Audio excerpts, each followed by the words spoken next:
Guys, thank you very much for taking my call today. First of all, how are you, man? Oh, we're doing good. We're a little bit late waking up because we're on musician schedules. We stay up too late, but Yeah, that's for the sake of creativity, of course. yeah, absolutely. Yeah, we're putting all the work in the right areas. It's not with sleep. I love the honesty above all things. Before we go to many music questions, I do want to ask you directly, Tim. Yes, after many changes, we have a new incarnation of As I Lay Dying, and I do want to know how do you feel about finding this new lineup and what most with most changes as a whole to keep on going now on a good track, what you must do to keep on going now with this new lineup. Yeah. So with the new lineup, three of the guys, I've known for more than 15 years, and so I think finding them was it was more like reconnecting with them, I guess, more than finding them. And then in the case of Chris. We only became friends a couple of years ago. Well, I guess that album took so long; it's longer than that. But Yeah, it was a while but that but it was album. it was while working on the previous album. We were both working on it behind the scenes. Chris was working. Um, he was doing all the guitar reamping and working with a lot of the guitar tones and stuff like that. And so we became friends through that part of the process. And then I just had no idea that he was such a talented singer. I actually thought this entire time up until we started talking about this version of As I Lay Dying that I thought he was just a guitar player. Turns out he's not even a guitar player either. No, I'm not really good. I mean, he does play guitar and he writes tons of music based on guitar. Mhm. But he's really just um, an all around very well rounded musician that primarily is a singer. And so that was like a really great surprise for me to find out how incredible his voice was, and then start writing these new songs. And so I feel like for me, I get the history of doing things the way I've always done them. Being a primary songwriter within the band, but I get to bring in some guys I've known for a very long time. Like over 15 years, and then I get to bring in somebody as talented as Chris that writes similarly to me, as in like we're both multi instrumentalists that produce records. If Chris had to do a record completely on his own, he could all instruments, and I could do the same all instruments. And so now to have that creative power combined is really exciting for me. Excellent. Well, after everything you just have mentioned, I do want to know, Chris, how did you felt when Tim heard about your singing skills and all these very talent, multi-instrumental stuff? Well, to be honest, I was at home. I've been like a producer, a mixer for the last 10 to 15 years, something. And I'd kind of thought that like I wouldn't do a band again. And then Tim basically called me up and was like, "So how would you feel about maybe singing and playing bass for As I Lay Dying?" I was like, and As I Lay Dying is one of my favorite bands, so there was just no way I could say no to that. So we kept talking and we got on really well, and everything just kind of went from there. But yeah, it's been like for me like a new lease of life. It's been I didn't realize how many ideas I had kind of pent up, and how much I missed being in a band, you know. I've resisted it for too long. But so glad you're back in the road with a band with so many history. Definitely, and it's one of my favorite bands as well, though. So like, we write in similar styles. So just to be able to get involved and like get involved with Tim with songwriting and stuff is just it's just really exciting. So I'm really looking forward to what we can achieve together. Excellent. Now, I do want to know, Tim, with many changes during the past few years, how have you felt the response of your fans towards you and the new music? Yeah, I think one of the problems when there's changes within a band, I think people perceive a band differently than maybe the band really is behind the scenes. And so um, a lot of times when somebody will say to me, as an example, there's not even our most recent guitar player, but a guitar player before that, they'll say, "Oh, I really miss your guitar player from 2008 or something like that." And I'll be like, "That's interesting because that guy never wrote a song." You know what I mean? Like, Okay. so people really latch on to certain things because they see maybe the way a band is marketed or the way that comes across, and that they really identify with a certain person, as an example.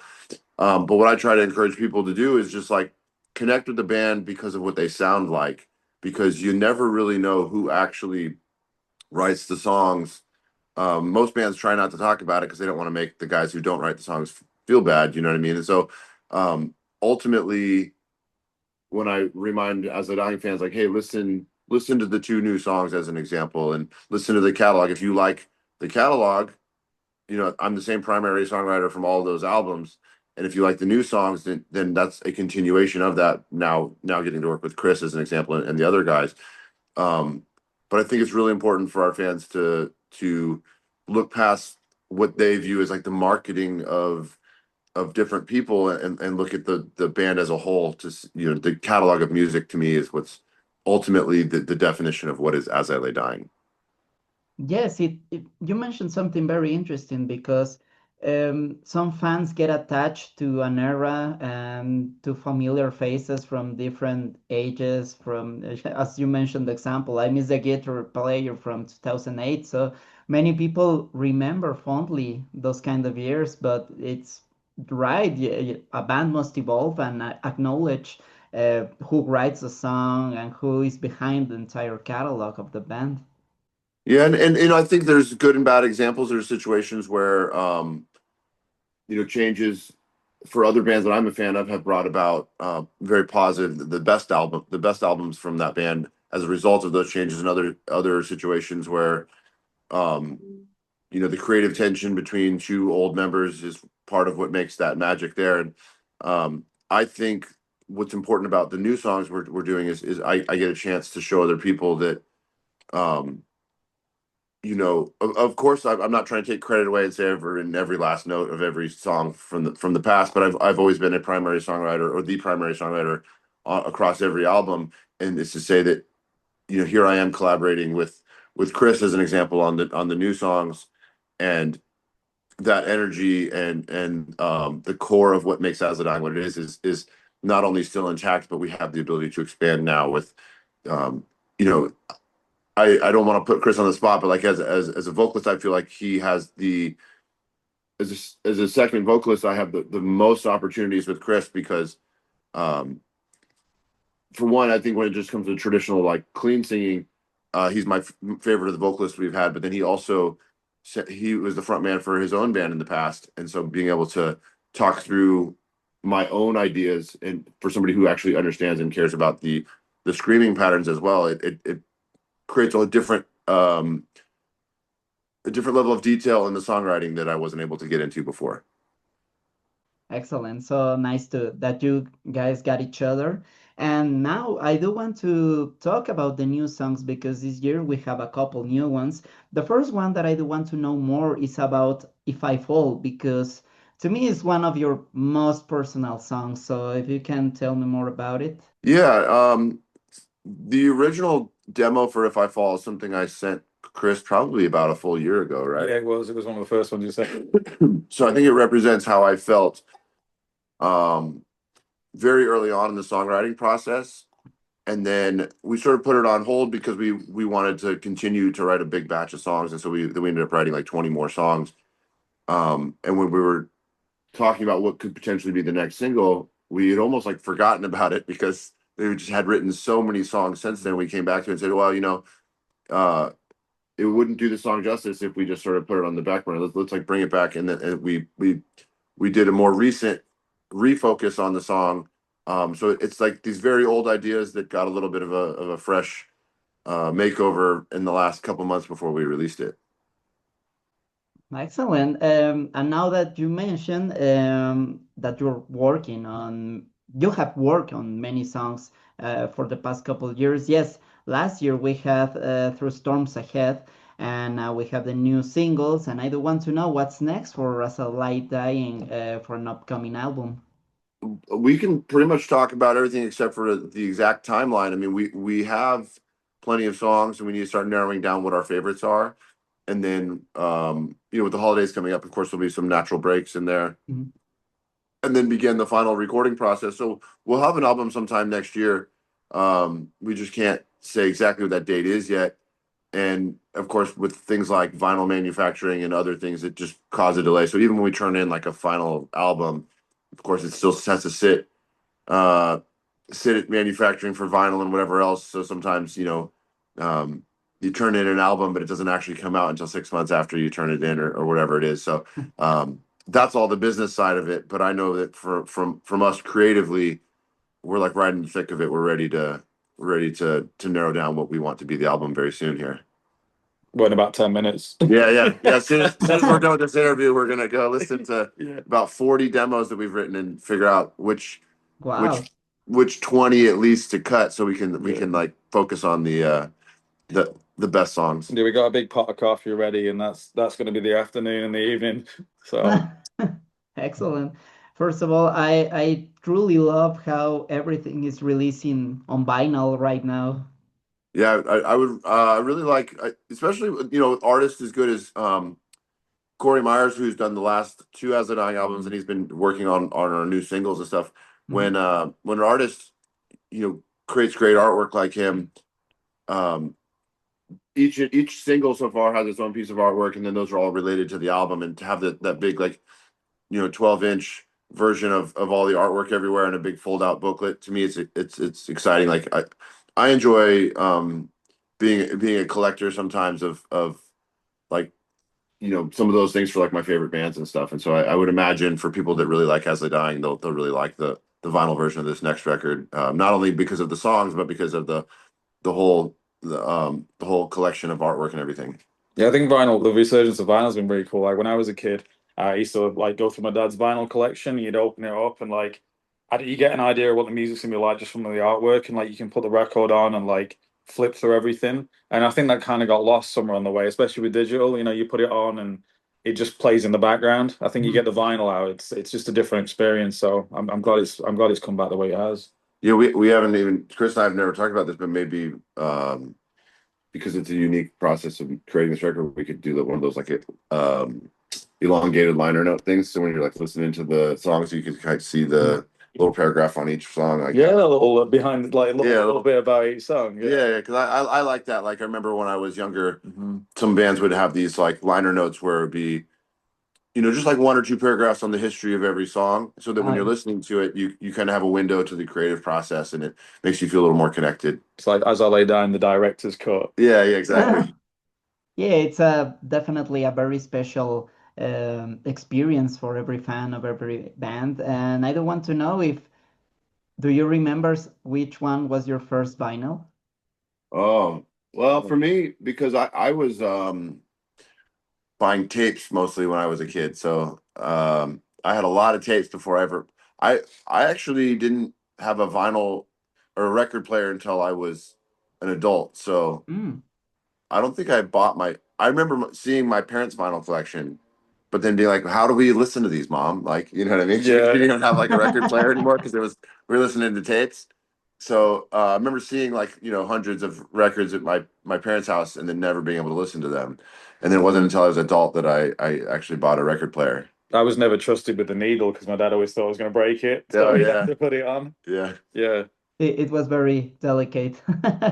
Well, Tim, moving forward to other things besides As I Lie Dying, I must admit to you, I'm a huge fan of Austrian Death Machine. I really love that project. I think Thank you. It's super fun. It's great. I love every album. And I do want to know which has been some of your favorite experiences recording as this project while you're paying tribute to Arnold. Well, what's fun with that is that I really, I don't mean this disrespectfully to Chris or anybody else, but I don't have to work with like a whole band. So like whenever I have like an idea, I just go in and I do, and it's fun because it doesn't sometimes when you're with like an entire band and management and record labels and all these things, you can write a song and it takes from when you write the song to when it comes together in its final piece could take like a year or something. With Austrian Death Machine, it's not that I don't care about the details or put quality into it. It's just that I can create a song like primarily all in like one day, as an example, because it's like I'm working with myself. I'll have a record label release it, but ultimately I don't ever sign the kind of deal where like I have to get their approval for anything. Like, it's just like I just stay solely in charge of it, do it when I feel like it, have fun with it, and it stays you know, in that category to where you know, I don't let like all the business hands get involved. Like, you know, if I like the song and I'm happy with it, then I release it. You know, that's like, it's fun to have a project like that. And I'm sure Chris can relate as a producer. I mean, Chris writes songs more prolifically and quicker than anybody I've ever known. So you probably have like a whole album worth of material. You're like, you know what, if I didn't have to answer to anybody else, I would love to just yeah. Yeah. But for me though, I'd release it to the void of the internet, you know what I mean? Yeah. And the fortunate thing with Austrian Death Machine is I grew up listening to thrash metal mostly, and I get to like have an outlet for all those ideas I grew up on listening to as a kid. And it thematically fits really well with, you know, with Arnold and like all those action movies I liked listening to. So it just stays fun. It's really, really fun, and there's a natural outlet for it. Great. And I do want to know something in particular about the last Austrian Dead Machine album, Quite Brutal, because there were not many of those comedic interventions in between songs, like in the previous one, where the Arnold voice is like, "Hey, Timmy." So why did you chose not to have them so much anymore?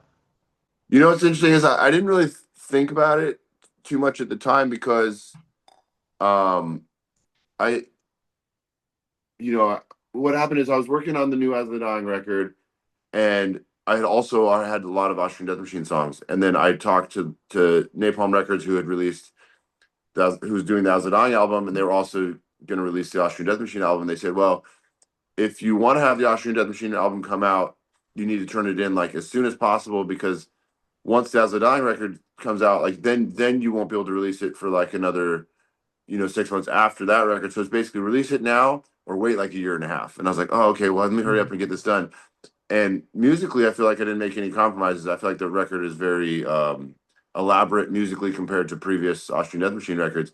But the one area where I feel like I ended up looking back on it is your exact note, which is that I probably should have had more of the like the silly extra stuff, because that's part of the charm of Austrian Death Machine. So I've been able to make that note, and I wouldn't consider it necessarily like criticism, but a lot of people have brought it forward, being like, hey, you know, we like when you take the time to do these extra, like it just gives it character, right? So I think going forward into the next one, that's something I'll be incorporating a lot more of. By popular demand, it's Right? Yeah.